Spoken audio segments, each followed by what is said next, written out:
Hello, and welcome to Immybo and JoshIsBoss's guide to the tomb bosses. This guide will cover just the very basics for beginners. Tombs are unique dungeons, in that you actually start in the boss room. All three of the bosses are, however, asleep until you defeat all the sarcophaguses located around the dungeon. All three bosses share the same type of phases, however with different attacks for each boss. During their initial phase, they will shoot waves of huge, long-lasting weakened bullets at intervals. This is to be avoided, as it slows down the tomb incredibly if more than one is awake at the same time. After their second regular phase, where they shoot a small amount of bullets, the next phase is their artifact phase, in which they will summon minions called artifacts. Their final phase, and the one to be most wary of, is called the rage phase. During this, they will spew out a massive amount of bullets and run around the arena. However, this phase doesn't last for very long. The first boss which is recommended to fight is Bess. Bess is a tank, having a large amount of defense and HP. Initially, he will start shooting out very large, long bullets, which are common to all three bosses. These are the main things to be wary of while fighting him. He will also shoot out stun shots for those who get too close, and red scythes which armor break and hit fairly hard. His artifacts are of almost no concern. They protect whichever boss they are around, and shoot very short-ranged weakened bullets, which barely ever hit you. When Bess moves into his rage phase, he will start charging at the nearest player and shooting large walls of stun bullets, as well as his regular bullets. They're really very deadly, unless you get caught in quicksand, as running away is easy. In addition to life potions and treasures, Bess drops the Tome of Holy Protection, and really, the Ring of the Pyramid.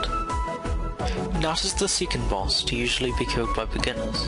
Her role in the team is as a crowd controller, weakening the players to be killed by the other bosses.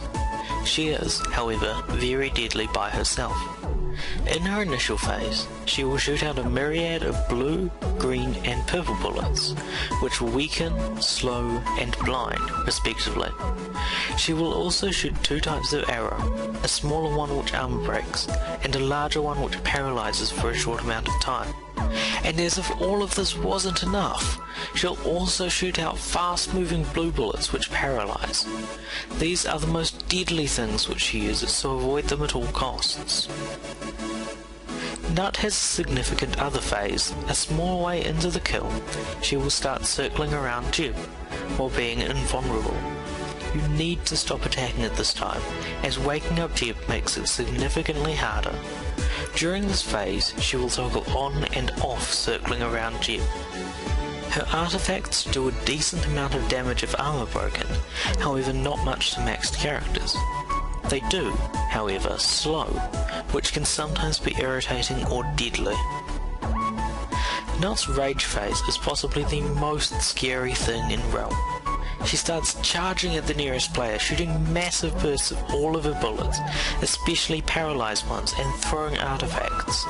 Once you kill her, you may be rewarded with a Ring of the Sphinx in addition to a possible life potion. Jib is the damage dealer of the group. He'll shoot out a lot of different types of scythes, grenades and shots, including ones that hit for 280 damage and slowing boomerangs. He should be fairly easy to kill for the first half of the kill, as there are no other bosses to worry about. Halfway through the kill, however, he will start summoning scarabs.